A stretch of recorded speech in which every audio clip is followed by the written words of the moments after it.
प्रधानमंत्री ने बिहार को दी योजनाओं की सौगात। सिवान में बोले, डबल इंजन सरकार नया बिहार बनाने में जुटी। ओडिशा सरकार के 1 साल पूरे होने पर भुवनेश्वर में किया रोड शो।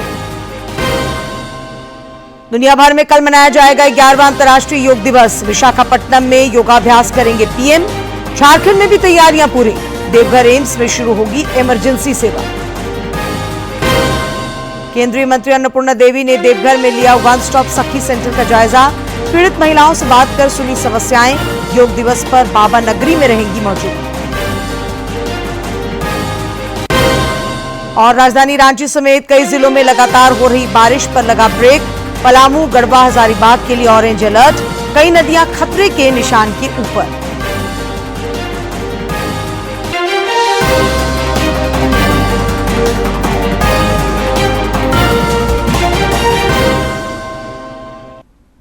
नमस्कार, खबरें झारखंड में आपका स्वागत है। मैं हूं डॉक्टर शीता आनंद और अब समाचार विस्तार से। प्रधानमंत्री नरेंद्र मोदी ने बिहार दौरे के क्रम में सिवान से जल, रेल और बिजली क्षेत्र सहित कई विकास परियोजनाओं का शिलान्यास एवं उद्घाटन किया। इस दौरान जनसभा को संबोधित करते हुए उन्होंने कहा कि डबल इंजन की सरकार नया बिहार बनाने में जुटी है। श्री मोदी ने जोर देकर कहा कि पूरी दुनिया भारत के विकास की सराहना कर रही है और देख रही है कि कैसे भारत दुनिया की तीसरी सबसे बड़ी आर्थिक महाशक्ति बनने की तरफ आगे बढ़ रहा है। उन्होंने कहा कि बिहार इस दिशा में बहुत महत्वपूर्ण भूमिका निभाने जा रहा है। से गोरखपुर की नई वंदे भारत ट्रेन पूर्वांचल के शिव भक्तों को मिली नई सवारी है। ये ट्रेन भगवान बुद्ध की तपोभूमि को उनकी महापरिनिर्वाण भूमि कुशीनगर से जोड़ने का भी माध्यम है। साथियों, ऐसे प्रयासों से बिहार में उद्योग धंधों को तो बल मिलेगा ही, इससे पर्यटन को सबसे अधिक फायदा होगा। इससे दुनिया के टूरिज्म मैप में भी बिहार और अधिक निखर कर सामने आएगा। यानी बिहार के नौजवानों के लिए रोजगार के अनगिनत अवसर बनने वाले हैं।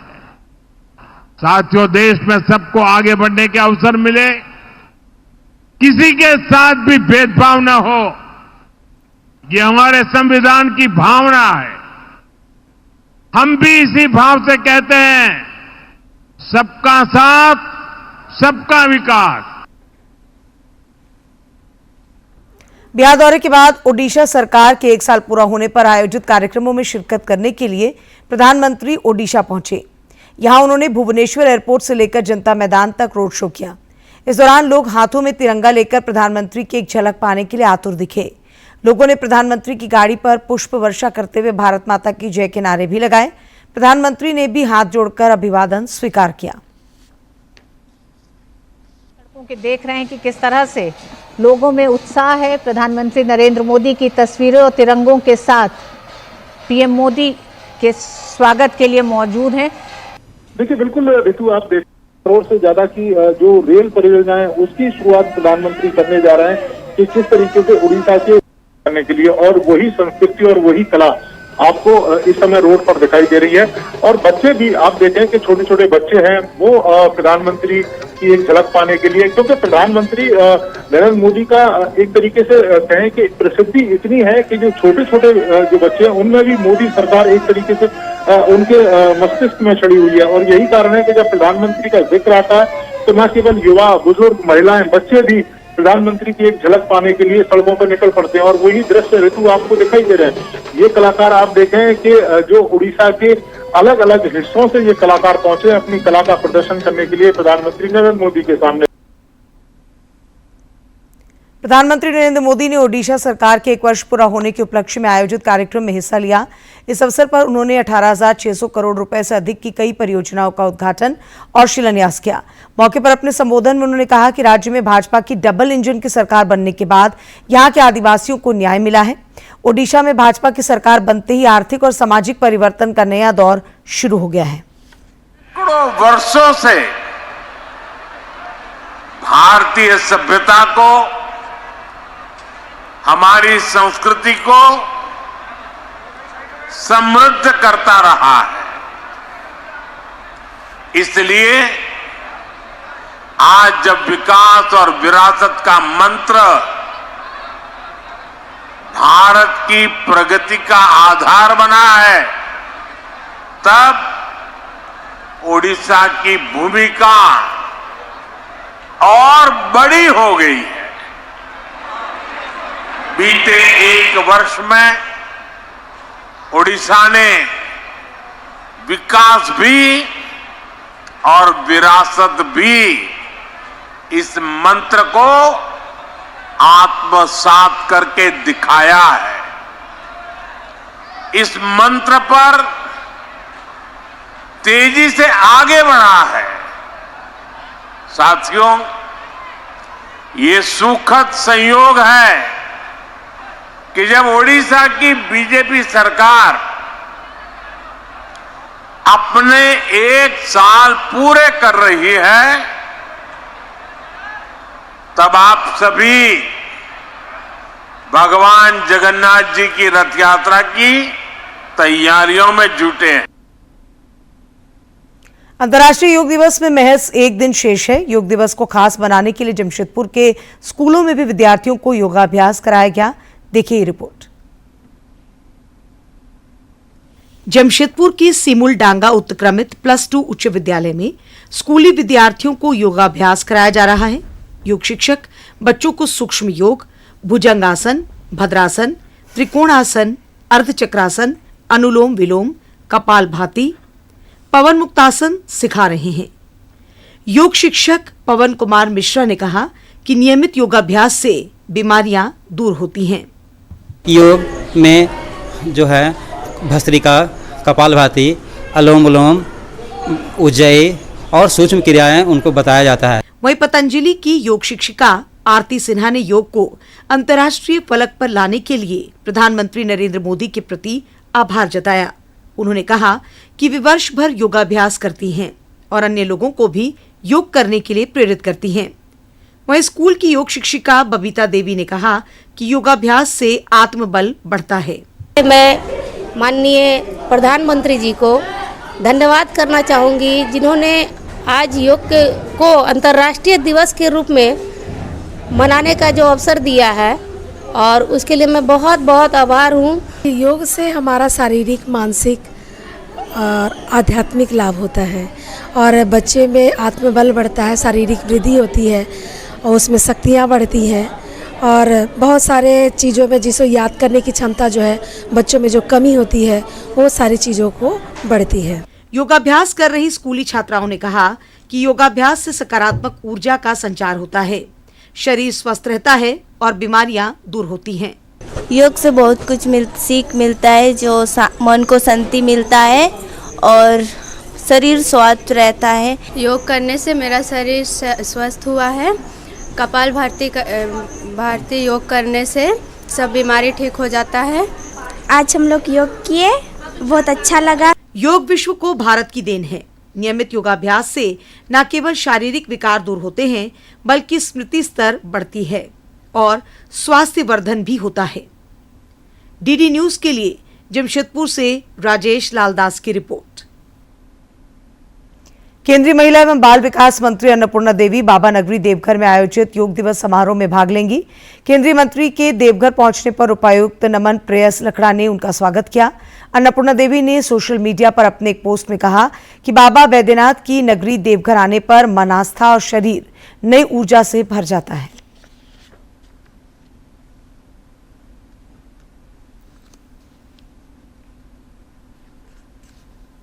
रक्षा राज्य मंत्री सह रांची के सांसद संजय सेठ ने अंतर्राष्ट्रीय योग दिवस के अवसर पर सभी से सामूहिक रूप से योग करने की अपील की है। योग दिवस की पूर्व संध्या पर रांची में पत्रकारों से बातचीत के दौरान श्री सेठ ने अधिक से अधिक संख्या में योग कर इस दिवस को सफल बनाने की अपील भी की।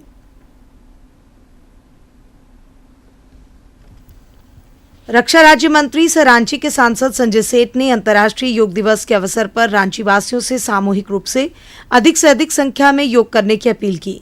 साथ ही योग को दिनचर्या में शामिल करने पर जोर दिया। 11वां अंतर्राष्ट्रीय योग दिवस और प्रधानमंत्री नरेंद्र मोदी, जिन्होंने दुनिया से को यह याद दिलाया कि हमारे सैकड़ों साल पुरानी हमारी संस्कृति, करो योग रहो निरोग, कोरोना काल में हिंदुस्तान नहीं पूरी दुनिया ने योग कर कर अपने जीवन बचाया। इधर मानसून की पहली बारिश के दौरान राजधानी रांची में जल भराव की स्थिति को लेकर सांसद संजय सेठ ने नगर निगम और स्थानीय तंत्र पर सवाल उठाए। उन्होंने इस दौरान बीते 4 वर्षों से नगर निगम का चुनाव न होने पर भी सवाल खड़े किए कि नगर निगम के चुनाव नहीं हो रहे, तीसरी सरकार का गठन नहीं हो रहा, क्या भय है कि भाजपा काबिज हो जाएगी? किस भय से चुनाव नहीं करा रहे?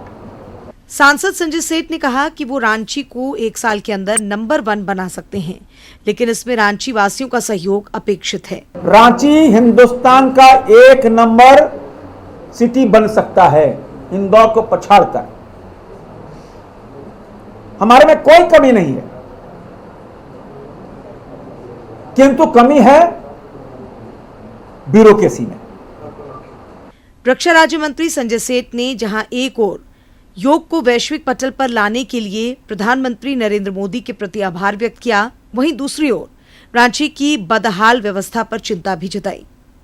डीडी न्यूज के लिए सहयोगी सौरभ के साथ प्रणय प्रबोध की रिपोर्ट।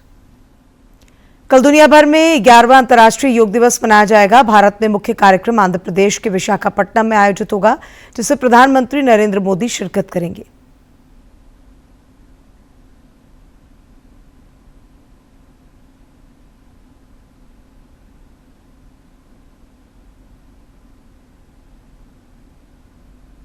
ग्यारहवां अंतर्राष्ट्रीय योग दिवस आंध्र प्रदेश के खूबसूरत तटीय शहर विशाखापट्टनम में होगा और इसकी तैयारी जोरों से चल रही है। मैं इस वक्त आरके बीच पर हूं और यही वो स्थान है जहां पर अंतर्राष्ट्रीय योग दिवस का मुख्य कार्यक्रम होगा, जिसमें प्रधानमंत्री नरेंद्र मोदी इसमें शिरकत करेंगे। साथ ही साथ आंध्र प्रदेश के मुख्यमंत्री एन चंद्रबाबू नायडू भी योग सत्र में हिस्सा लेंगे। और ये आप देख सकते हैं कि यही वो आरके बीच रोड है जो कम से कम 10 किलोमीटर तक यहाँ इस पर योग के लिए लोग एकत्रित होंगे और तकरीबन 5 लाख लोग एक साथ योग करेंगे और ये एक Guinness book of world record में दर्ज होने जा रहा है। और इस बार का जो थीम है एक पृथ्वी और एक स्वास्थ्य के लिए योग, ये थीम रखा गया है अंतर्राष्ट्रीय योग दिवस का। और इसके पीछे मकसद है कि अपना स्वास्थ्य के साथ साथ पर्यावरण के स्वास्थ्य का भी ख्याल रखना है। आंध्र प्रदेश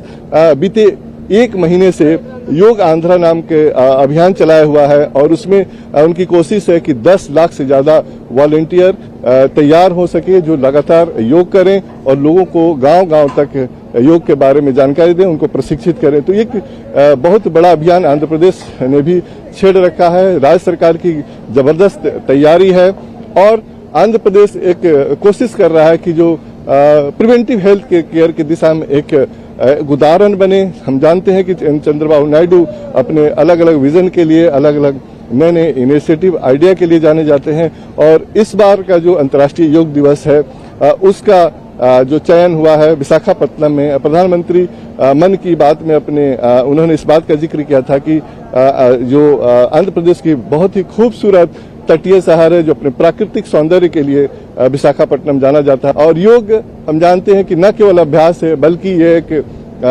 जो राष्ट्रीय स्वास्थ्य, आंतरिक शांति और वैश्विक कल्याण के लिए एक आंदोलन है। तो हम भी, आप भी योग से जुड़िए, योग करिए, हर दिन नियमित योग को अपनाइए और अपने जीवन में, ताकि हम निरोग रह सके। कैमरामैन अरमान के साथ Nitendra Singh, DD News, RK beach, Visakhapatnam. अंतर्राष्ट्रीय योग दिवस के अवसर पर झारखंड वासियों को स्वास्थ्य के क्षेत्र में एक बड़ी सौगात मिलने जा रही है। 21 जून से देवघर एम्स में इमरजेंसी सेवा की शुरुआत की जाएगी। स्थानीय सांसद निशिकांत दुबे ने कहा कि स्थानीय स्तर पर ही बेहतर स्वास्थ्य सुविधा मिल पाएगी। देवघर एम्स में अंतर्राष्ट्रीय योग दिवस यानी 21 जून से 24 घंटे इमरजेंसी सेवा की शुरुआत होगी। इमरजेंसी सेवा की शुरुआत होने से संथाल परगना और आसपास के जिलों के लोगों को दिल्ली या वेलोर नहीं जाना पड़ेगा। गोड्डा सांसद निशिकांत दुबे ने कहा कि इमरजेंसी सेवा शुरू होने के बाद एम्स फुल फेज्ड लेवल पर काम करेगा। एम्स फुल फ्लेज्ड एम्स हो जाएगा और हम लोगों ने जिस तरह से व्यवस्था की है, मैं आपको कह सकता हूं कि 5-7 साल में, 8 साल में, 10 साल में हमारा मुकाबला जो है दिल्ली एम्स से होगा और दिल्ली एम्स से ज़्यादा बेहतर सुविधा देवघर एम्स को मिलेगी। देवघर एम्स में फिलहाल 41 विभाग कार्यरत हैं, जहां 400 कुशल चिकित्सक सेवा दे रहे हैं। यहां हर रोज करीब 1700 मरीज ओपीडी सेवा का लाभ उठा रहे हैं। एम्स के निदेशक सौरभ वार्ष्णेय ने कहा कि इमरजेंसी सेवा की शुरुआत से मरीजों को इलाज में कई तरह की सुविधाएं समय पर उपलब्ध होंगी। हमारी ओपीडी सेवाएं, आईपीडी सेवाएं, ऑपरेशन की सेवाएं पिछले 2-2.5 साल से चल रही हैं।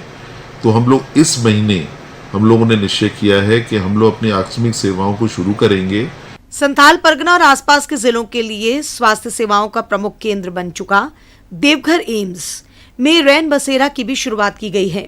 एम्स के निदेशक सौरभ वार्ष्णेय ने कहा कि महज 50 रुपए के सेवा शुल्क पर मरीजों के परिजनों को बेड की सुविधा समुचित व्यवस्था के साथ उपलब्ध होगी। रैन बसेरा में हम लोगों ने 50 बेड्स का आयोजन किया है और वो शेयरिंग बेड में है। कुछ कमरे हमारे 2 बेड के हैं, कुछ कमरे 3 बेड शेयरिंग के हैं और उसका हम लोगों ने बहुत ही न्यूनतम चार्जेस 50 रुपया पर बिस्तर, वो अलग अलग शेयरिंग 50 से 100 रुपये का दायरा है। इसमें एक दिन का व्यय देके आदमी रुक सकता है। केंद्र सरकार झारखंड में चिकित्सकीय व्यवस्था को बेहतर बनाने के लिए चरणबद्ध तरीके से काम कर रही है। इसके तहत मरीजों और मरीजों के परिजनों का भी खास ख्याल रखा जा रहा है। चिकित्सकीय सुविधा के तहत देवघर एम्स में इमरजेंसी सेवा और रैन बसेरा की सुविधा मुहैया होने से लोगों को काफी लाभ होगा। डीडी न्यूज के लिए देवघर से मनीष दुबे की रिपोर्ट। राजभवन में आज बंगाल स्थापना दिवस समारोह मनाया गया। इस अवसर पर राज्यपाल संतोष कुमार गंगवार ने बंगाल वासियों को संबोधित करते हुए कहा कि बंगाल की भूमि सृजन, विचार और सांस्कृतिक चेतना की भूमि रही है। राष्ट्र के निर्माण में इस राज्य ने ऐतिहासिक योगदान दिया है। श्री गंगवार ने प्रधानमंत्री नरेंद्र मोदी द्वारा आरंभ किए गए एक भारत श्रेष्ठ भारत अभियान को दूरदर्शी पहल बताते हुए कहा कि इसका उद्देश्य भारत के विभिन्न राज्यों के बीच एकता, सांस्कृतिक आदान प्रदान और आपसी समझ को सुदृढ़ बनाना है।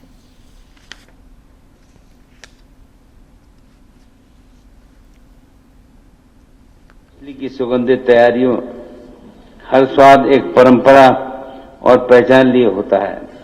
बंगाली भोजन वास्तव में मिठास और मसालों का अद्भुत संगम प्रस्तुत करता है। बंगाल न केवल सांस्कृतिक दृष्टि से समृद्ध है, बल्कि औद्योगिक और आर्थिक दृष्टि से भी देश के लिए अग्रणी राज्यों में रहा है। जूट, कपड़ा, कृषि, सूचना और प्रौद्योगिकी आदि क्षेत्र में राज्य ने उल्लेखनीय प्रगति की है। केंद्रीय महिला एवं बाल विकास मंत्री अन्नपूर्णा देवी आज देवघर पहुंची। यहां उन्होंने सदर अस्पताल परिसर में संचालित वन स्टॉप सेंटर का निरीक्षण कर वहां रह रही पीड़ित महिलाओं से मुलाकात की। मंत्री ने बताया कि घरेलू हिंसा और सामाजिक प्रताड़ना की शिकार महिलाओं को सेंटर में चिकित्सा, काउंसलिंग, सुरक्षा और कानूनी सहायता दी जा रही है। इसके बाद उन्होंने रिमांड होम का भी निरीक्षण किया और वहां रह रहे बच्चों से बातचीत की। पत्रकारों से बात करते हुए उन्होंने कहा कि महिला एवं बाल सुरक्षा सरकार की प्राथमिकता है। बहुत ही ज्यादा जो हमारी संकटग्रस्त महिला होती हैं, तो उनके लिए वन स्टॉप सेंटर से अगर वो जैसे 181 महिला हेल्पलाइन है, उससे वो फोन करते हैं या किसी भी माध्यम से, पुलिस के माध्यम से या अन्य माध्यम से वो वन स्टॉप सेंटर पहुंचती हैं, तो वहां पे उनका अगर उनको कोई काउंसलिंग की आवश्यकता है तो वो व्यवस्था उसकी की जाती है। अगर लीगल कोई उनको मदद चाहिए उसके लिए भी, या फिर अन्य पुलिस क्या हेल्प चाहिए तो वो मदद उनको मिलता है। और टेम्पररी सेंटर भी है, उनको लगभग 15 से 20 दिन तक वो वहां पे रह सकते हैं। प्रदेश भाजपा अध्यक्ष बाबूलाल मरांडी ने आज नई दिल्ली में केंद्रीय गृह एवं सहकारिता मंत्री अमित शाह से मुलाकात की। सोशल मीडिया पर मुलाकात की तस्वीर साझा करते हुए श्री मरांडी ने लिखा कि केंद्रीय मंत्री के साथ प्रदेश एवं संगठन से जुड़े विभिन्न विषयों पर सार्थक चर्चा हुई। प्रधानमंत्री नरेंद्र मोदी के नेतृत्व में केंद्र सरकार ने सफलतापूर्वक 11 वर्ष पूरे किए हैं।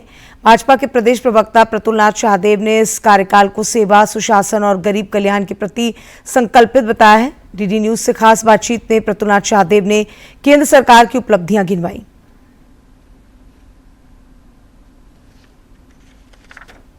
प्रधानमंत्री के रूप में नरेंद्र मोदी ने 11 वर्ष का कार्यकाल पूरा कर लिया है। इन 11 वर्षों में किस तरीके से देश में विकास हुआ है और क्या कुछ बदलाव दिख रहा है, हमारे साथ बातचीत करने के लिए प्रतुलनाथ शाहदेव जी हैं, जो प्रदेश भाजपा के प्रवक्ता हैं। किस तरीके से आपको दिखता है बदलाव इन 11 वर्षों में हुआ है? देखिए, ये 11 वर्ष आप कह सकते हैं देश के डिफाइनिंग ईयर्स रहे हैं, जो देश ने एक बड़ी छलांग लगाई। कहाँ हम दूसरी दुनिया के पिछलग्गू बना करते थे, विदेश नीति की बात हो, तमाम चीज़ों की बात, अब तो भारत विश्व गुरु बन गया। अब जो भारत कहता है वो विश्व मानता है। वो एक इंदिरा गांधी का ज़माना था जब 1971 में पाकिस्तान लड़ाई के समय यूएनओ में 100 देशों ने हमारे खिलाफ वोटिंग की थी, वो तो रशिया ने वीटो कर दिया, इसलिए कुछ नहीं हुआ। अब तो 100 से ज़्यादा देश हमारे समर्थन में आए जब पाकिस्तान के साथ हम लोगों ने लिमिटेड स्ट्राइक किया। और गरीब कल्याण के लिए तो जो कदम हम लोगों ने उठाए, ये तो कांग्रेस सोच भी नहीं सकता। उज्ज्वला से बहनों के आंसू पोंछे हम लोगों ने, 52-53 करोड़ लोगों को हम लोगों ने मुद्रा लोन से लाभान्वित किया। 55 करोड़ जो हम लोगों ने गरीबों को बैंकिंग सेक्टर से जोड़ा। जो राजीव गांधी कहा करते थे कि 15% पैसा पहुंचता है, बाकी 85% बिचौलिए खा जाते हैं, अब तो डीबीटी से 100% पैसा ट्रांसफर होता है। आदिवासियों के लिए बिरसा शौर्य दिवस हम लोगों ने मनाना शुरू किया। प्रिमिटिव ट्राइब्स के लिए 26,000 करोड़ की योजना लेकर आए। हम लोगों ने इतनी योजनाएं दी हैं, कोई समाज का ऐसा वर्ग नहीं है। इनकम टैक्स में बड़े रिबेट दिए, 12.5 लाख रुपए तक अब टैक्सेस नहीं लगते हैं। कोई वर्ग ऐसा नहीं जिसको हम लोगों ने छोड़ा। तो पूरा सर्वांगीण विकास इस देश का हुआ है। और अब वो देश नहीं है कि जहां आप हमें आंख दिखाएं हम छोड़ दें, हम आंख निकाल लेते हैं। हम हमारे सैनिकों के सर काट कर लोग ले जाते थे और हम लोग कहते थे शांति वार्ता में इससे परेशानी होगी। 26/11 का मुंबई हमला हुआ था, तत्कालीन प्रधानमंत्री ने कहा था इससे तो पूरा पीस प्रोसेस डिरेल हो जाएगा। अरे साहब, पीस प्रोसेस की छोड़िए, हमने तो दुश्मनों को घर के भीतर घुसकर 3-3 बार मारा है। तो ये नया देश है, ये हमारा नया भारत है। ये मोदी जी के शक्तिशाली नेतृत्व में भारत एक विश्व गुरु बनकर उभरा है। तो भारत एक विश्व गुरु बनकर उभरा है, लेकिन विकास की जो रफ्तार है उसमें कहीं कदम ताल में झारखंड जैसे राज्य लगता है कि 11 वर्षों में पिछड़ रहे हैं। नहीं, देखिए, झारखंड को केंद्र सरकार पूरी मदद करती है। प्रधानमंत्री जी के दिल के बहुत करीब झारखंड है। 2 बड़ी जो योजनाएं पूरे देश में लागू हुई वो झारखंड से ही शुरू हुई। वो अगर आप बिल्कुल नहीं, आयुष्मान भारत की बात करें वो भी हमारे समय शुरू हुई थी। इसके साथ विकसित भारत संकल्प यात्रा भी हेमंत सोरेन जी के कार्यकाल में यहीं से निकले थे, दुमका से, बिल्कुल संथाल से। तो ये हम लोगों ने आदिवासियों के लिए विशेष फोकस करके योजनाएं चलाई। अब आप ये देखें कि आप केंद्र का जो अंशदान मिलता है उसमें तो आपको पैसा का यूटिलिटी सर्टिफिकेट देना होगा। इन्होंने मनरेगा के यूटिलिटी सर्टिफिकेट नहीं दिया, प्रधानमंत्री आवास का नहीं दिया, उसका नाम बदल कर इन्होंने रख लिया, मुख्यमंत्री से जोड़कर रख लिया। और उसके बाद जो आयुष्मान योजना थी वो मुख्यमंत्री आयुष्मान योजना हो गई। आयुष्मान योजना में बड़ा घोटाला हुआ, अस्पतालों का पेमेंट हम लोगों ने दे दिया, केंद्र ने अंशदान इन्होंने रोक दिया। तो राज्य सरकार मदद करे। नितिन गडकरी जी ने बड़ा फेमसली कहा था कि पैसे की कोई कमी नहीं केंद्र सरकार के पास। राज्य सरकार 1 कदम बढ़ाए, हम 4 कदम बढ़ने को तैयार है, पर ये बढ़ाए तो निश्चित तौर पर 11 वर्षों में कायाकल्प देश का हुआ है। और वैसे में झारखंड में भी अगर कायाकल्प हो तो एक जो हम कह सकते हैं कि समन्वय की स्थिति बननी चाहिए और उसके बाद ही ये जो विकास की किरण है वो देखने को यहाँ भी उसी रफ्तार में मिल सकती है। अपने सहयोगी विकास के साथ मैं दिवाकर कुमार, दूरदर्शन समाचार, रांची। झारखंड गौ सेवा आयोग द्वारा रांची में पारिस्थितिक संतुलन पर 2 दिवसीय कार्यशाला का आयोजन किया गया। आयोग के अध्यक्ष राजीव रंजन प्रसाद और उपाध्यक्ष राजीव गिरी ने मुख्य अतिथि के रूप में मौजूद कांग्रेस के प्रदेश अध्यक्ष केशव महतो कमलेश का स्वागत किया। श्री महतो ने कार्यशाला को संबोधित करते हुए कृषि वैज्ञानिकों, गौपालकों और किसानों को कई महत्वपूर्ण सुझाव भी दिए। रामगढ़ जिले के चितरपुर प्रखंड को दुलमी प्रखंड से जोड़ने वाला कोची नाले का पुल तेज पानी के बहाव में बह गया। इस पुल के बहने से दर्जनों गांवों का संपर्क रामगढ़ जिला मुख्यालय से पूरी तरह से कट गया है, जिससे हजारों ग्रामीणों को भारी कठिनाइयों का सामना करना पड़ रहा है। विशेष रूप से दुलमी प्रखंड के किसानों को बड़ा नुकसान हुआ है, क्योंकि वे अब चितरपुर बाजार में अपनी फसल बेचने नहीं जा पा रहे हैं।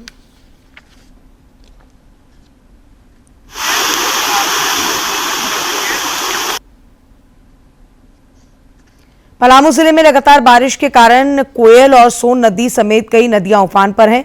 हालात को देखते हुए पुलिस प्रशासन पूरी तरह से सतर्क है। आज एसपी रेशमा रमेशन ने सभी थाना क्षेत्रों में अलर्ट जारी करते हुए लोगों से अपील की कि वे नदी के किनारों की ओर ना जाएं। किसी भी आपदा या संकट की स्थिति में लोग 112 नंबर डायल कर तत्काल मदद ले सकते हैं। कोयल, अमानत, औरंगा और सोन नदी के आसपास विशेष निगरानी रखी जा रही है।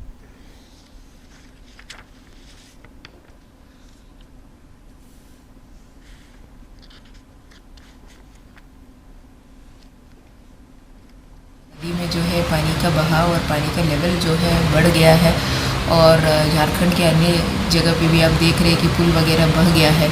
तो मेरा पलामू के सब लोगों से यही अपील होगा पलामू पुलिस की तरफ से जो है जलाशय और नदी किनारे से जो है आप हटके रहिए। अगर आपको लग रहा है आपके एरिया से जो है नदी का जो बहाव है वो तेज़ी रफ्तार से हो रहा है या लेवल जो है बढ़ रहा है, आप एक हाइट पे एक सेफ जगह पे आप रिलोकेट कीजिए। अगर किसी प्रकार का कोई मदद आपको चाहिए तो बेझिझक 112 नंबर पे डायल कीजिए।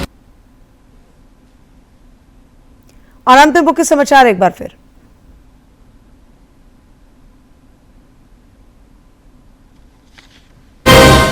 प्रधानमंत्री ने बिहार को दी योजनाओं की सौगात। सिवान में बोले डबल इंजन सरकार नया बिहार बनाने में जुटी। ओडिशा सरकार के 1 साल पूरे होने पर भुवनेश्वर में किया रोड शो। दुनिया भर में कल मनाया जाएगा 11वां अंतर्राष्ट्रीय योग दिवस। विशाखापट्टनम में योगाभ्यास करेंगे पीएम। झारखंड में भी तैयारियां पूरी। देवघर एम्स में शुरू होगी इमरजेंसी सेवा। केंद्रीय मंत्री अन्नपूर्णा देवी ने देवघर में लिया वन स्टॉप सखी सेंटर का जायजा। पीड़ित महिलाओं से बात कर सुनी समस्याएं। योग दिवस पर बाबा नगरी में रहेंगी मौजूद। और राजधानी रांची समेत कई जिलों में लगातार हो रही बारिश पर लगा ब्रेक। पलामू, गढ़वा, हजारीबाग के लिए ऑरेंज अलर्ट। कई नदियां खतरे के निशान के ऊपर।